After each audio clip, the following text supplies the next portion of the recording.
Hello दोस्तों, current affairs फटाफट में आपका स्वागत है। मैं आज 6 सितंबर 2022 के डेली करंट अफेयर्स के वेरी इंपॉर्टेंट क्वेश्चन लाया हूं। इसमें सारे प्रश्न सेलेक्टिव और इंपॉर्टेंट लिए गए हैं। अगर आप किसी एग्जाम की तैयारी कर रहे हैं तो ये वीडियो आपके लिए बहुत हेल्पफुल होने वाला है। तो चलिए फ्रेंड्स, आज के इस सेशन की शुरुआत करते हैं फटाफट से। इसमें पहला क्वेश्चन है, भारत के किस राज्य में घटियाना द्विवर्णक नामक नए केकड़े की प्रजाति की खोज की गई है? तो इसका सही आंसर है दोस्तों ऑप्शन ए, कर्नाटक राज्य में इसकी खोज की गई है। बात करें दोस्तों, कर्नाटक में उत्तर कन्नड़ में एल्लेपुर क्षेत्र में घटियाना द्विवर्णक नामक नए केकड़े की प्रजाति की खोज की गई है। द्विवर्णक भारत में पाई जाने वाली 75वीं केकड़ा प्रजाति है और इसकी खोज वन्य जीव प्रेमी और फोटोग्राफर गोपाल कृष्ण हेगड़े और वन रक्षक परशुराम भजंत्री ने की है। इन दोनों ने ही इसका खोज किया है दोस्तों। नेक्स्ट क्वेश्चन पे चलते हैं, 36वें राष्ट्रीय खेल का आयोजन भारत के किस राज्य में किया जाएगा? तो इसका सही आंसर है दोस्तों ऑप्शन डी, गुजरात राज्य में किया जाएगा। बात करें दोस्तों, 36वें राष्ट्रीय खेल यानी नेशनल गेम का आयोजन 27 सितंबर से 10 अक्टूबर तक किया जाएगा। इस खेल की मेजबानी इस बार गुजरात कर रहा है। इसमें 36 खेल होंगे जिसमें से 36 राज्य के लोग भाग लेंगे। बात करें दोस्तों, राष्ट्रीय खेलों का आयोजन गुजरात के 6 शहर में होगा। यह किस किस शहर में होगा दोस्तों? तो देखिए, गांधीनगर में होगा, अहमदाबाद, सूरत, बड़ोदरा, भावनगर और राजकोट में इसका आयोजन किया जाएगा। बात करें दोस्तों राष्ट्रीय खेल 2022 के लोगों के बारे में, तो गुजरात के सीएम भूपेंद्र सिंह पटेल ने 36वें राष्ट्रीय खेल के लिए एक लोगो का अनावरण किया है। इस लोगो में गिरी के शेर और सरदार वल्लभ भाई पटेल की स्टैचू ऑफ यूनिटी को लगाया गया है। देखिए दोस्तों, यहाँ पे आप लोगो देख सकते हैं, यह है गिरी के शेर और यह है आपका स्टैचू ऑफ यूनिटी, जो कि सरदार वल्लभ भाई पटेल का स्टैचू है। बात करें, गुजरात के मुख्यमंत्री श्री भूपेंद्र पटेल जी हैं। गुजरात के युवा खेल और संस्कृति मंत्री कौन है? तो श्री हर्ष संघवी हैं, ध्यान रखिएगा। नेक्स्ट क्वेश्चन पे चलते हैं, अंतर्राष्ट्रीय चैरिटी दिवस कब मनाया जाता है? इसका सही आंसर है ऑप्शन डी, यह 5 सितंबर को मनाया जाता है।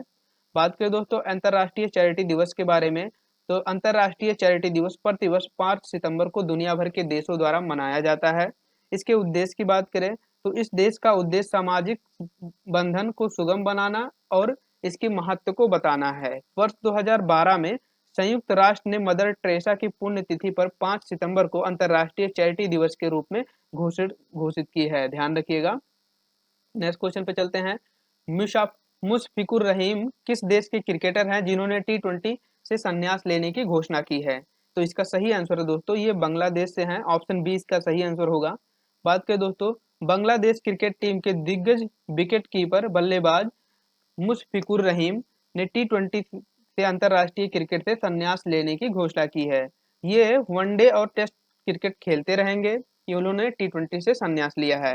अब बात करें तो दोस्तों बांग्लादेश के बारे में, तो बांग्लादेश की राजधानी ढाका है। यहाँ के राष्ट्रपति हैं अब्दुल हमीद और प्रधानमंत्री हैं शेख हसीना, तस्वीर में आप इनको देख सकते हैं। इसका विजय दिवस है 16 दिसंबर 1971 में। नेक्स्ट क्वेश्चन पे चलते हैं, शिक्षा के व्यापक सुधार के लिए किस राज्य सरकार ने समर्थ नामक ई गवर्नर पोर्टल लॉन्च किया है? तो इसका सही आंसर होगा दोस्तों ऑप्शन ए, उत्तराखंड राज्य सरकार ने। बात करें समर्थ ई गवर्नर पोर्टल के बारे में, तो उत्तराखंड शिक्षा विभाग के द्वारा यह पोर्टल लॉन्च किया गया है। इस पोर्टल के तहत शिक्षक एक दूसरे संस्थान के छात्रों को पढ़ा सकेंगे। इसके साथ यह पोर्टल प्रवेश परीक्षा, वेतन संरचना, 5 राज्यों विश्वविद्यालयों और 140 पब्लिक स्कूलों की नियुक्ति के बारे में जानकारी सहित सभी प्रशासनिक और शैक्षिक अपडेट प्रदान करेगा। नेक्स्ट क्वेश्चन पे चलते हैं, बात करें दोस्तों उत्तराखंड राज्य के बारे में, तो इसकी स्थापना 9 नवंबर 2000 में हुई है। इसकी राजधानी देहरादून और गैरसैंण है। उत्तराखंड के मुख्यमंत्री पुष्कर सिंह धामी हैं। उत्तराखंड के गवर्नर गुरमीत सिंह हैं और मुख्य न्यायाधीश कौन है दोस्तों? विपिन सांधी, ध्यान रखिएगा।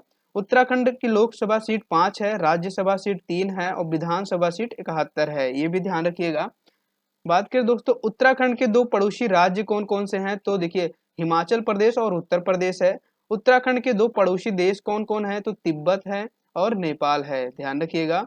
उत्तराखंड के प्रमुख राष्ट्रीय उद्यान की बात करें तो जिम कॉर्बेट राष्ट्रीय उद्यान, जो कि इसका नया नाम हो गया रामगंगा राष्ट्रीय उद्यान, जो कि भारत का सबसे पुराना राष्ट्रीय उद्यान है दोस्तों। इसकी स्थापना 1936 में हुई थी।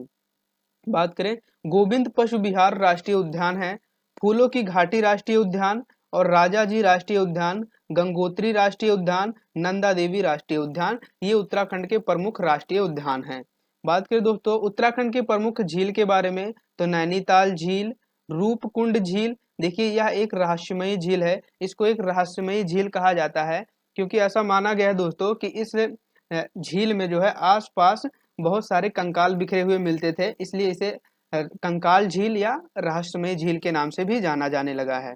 बात करें दोस्तों भीमताल झील है, फिर द्रोणाताल झील, खुरपाताल झील, सात ताल झील, गिरिताल झील, डोंडाताल भीमताल, हेमकुंड, लोकपाल और सूखाताल, ये सारे प्रमुख झील उत्तराखंड के हैं। बात करें दोस्तों भारत की सबसे ऊंची बांध टिहरी बांध है, जो कि भागीरथी नदी पर स्थित है और यह भी उत्तराखंड में स्थित है। नंदा देवी पर्वत उत्तराखंड में स्थित है। नेक्स्ट क्वेश्चन पे चलते हैं। सार्वजनिक क्षेत्र की पनबिजली company national hydro electric power corporation limited के नए अध्यक्ष और प्रबंधक निदेशक कौन बने हैं? तो इसका सही आंसर है दोस्तों ऑप्शन बी, यमुना कुमार चौबे। तस्वीर में आप इनको देख सकते हैं। बात करें दोस्तों Yamuna Kumar Choubey national hydro electric power corporation limited के 3 महीने के लिए नए अध्यक्ष और प्रबंधक निदेशक बने हैं। इन्होंने अभय कुमार सिंह का स्थान लिया है, ये ध्यान रखिएगा। एनएचपीसी के बारे में बात करें तो इसका फुल फॉर्म है national hydro electric power corporation. यह एक भारतीय जल विद्युत उत्पादन कंपनी है। इसकी स्थापना 1957 में हुई है। इसकी स्थापना दोस्तों 1975 में हुई है। इसका मुख्यालय फरीदाबाद हरियाणा है, ध्यान रखिएगा। नेक्स्ट क्वेश्चन पे चलते हैं। संस्कृति परिषद फोरम की स्थापना के लिए भारत ने किस देश के साथ समझौता ज्ञापन पर हस्ताक्षर किए हैं? तो इसका सही आंसर है दोस्तों ऑप्शन बी, संयुक्त अरब अमीरात के साथ यह समझौता किया गया है। बात करें दोस्तों इस समझौते का उद्देश्य भारत और संयुक्त अरब अमीरात के बीच संस्कृत संबंध और पारस्परिक समझ को बढ़ाना और मजबूत करना, इसका उद्देश्य रखा गया है। यूएई के फुल फॉर्म की बात करें दोस्तों तो यूनाइटेड अरब इमिरेट्स है इसका फुल फॉर्म। यूएई एशिया महाद्वीप में स्थित है। इसकी राजधानी अबू धाबी है। इसके राष्ट्रपति मोहम्मद बिन जायद अल नहायान हैं। इसकी करेंसी है दोस्तों यूएई दिरहम। और इसके यूएई का आईसीआईसी का मुख्यालय कहाँ पे है? तो यह दोस्तों दुबई में है, ध्यान रखिएगा।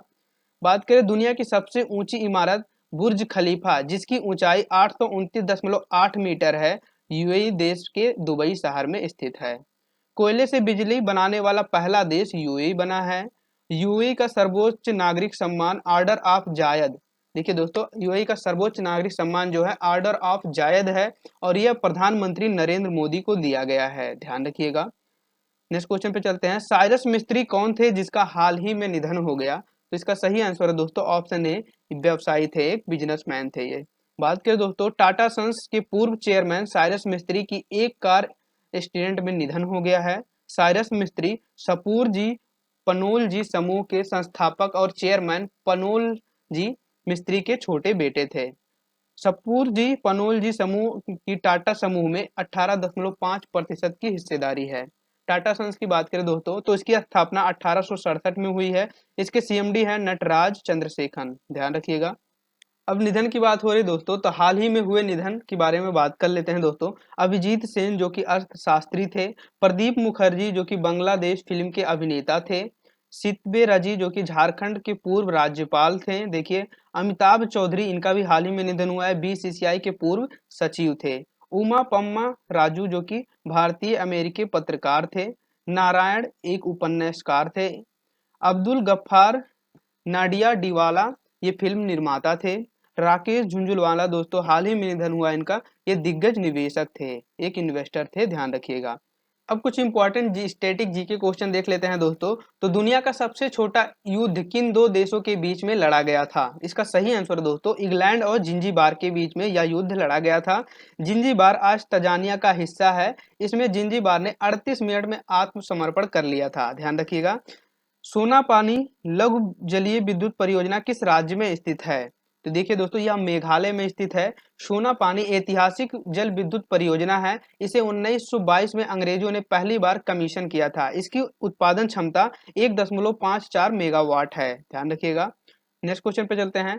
3D फिल्म देखने के लिए प्रयुक्त चश्मे में क्या होता है? देखिए दोस्तों इसमें होता है पोलराइज्ड, ध्यान रखिएगा, पोलराइज्ड होता है। हीरे की चमक का क्या कारण है? तो इसका सही आंसर दोस्तों प्रकाश का संपूर्ण आंतरिक परिवर्तन होता है इसमें। नेक्स्ट क्वेश्चन पे चलते हैं। पीतल किसकी मिश्र धातु होती है? तो देखिए जस्ता और तांबे का, ध्यान रखिएगा। राष्ट्रीय मतदाता दिवस कब मनाया जाता है? तो यह 25 जनवरी को मनाया जाता है।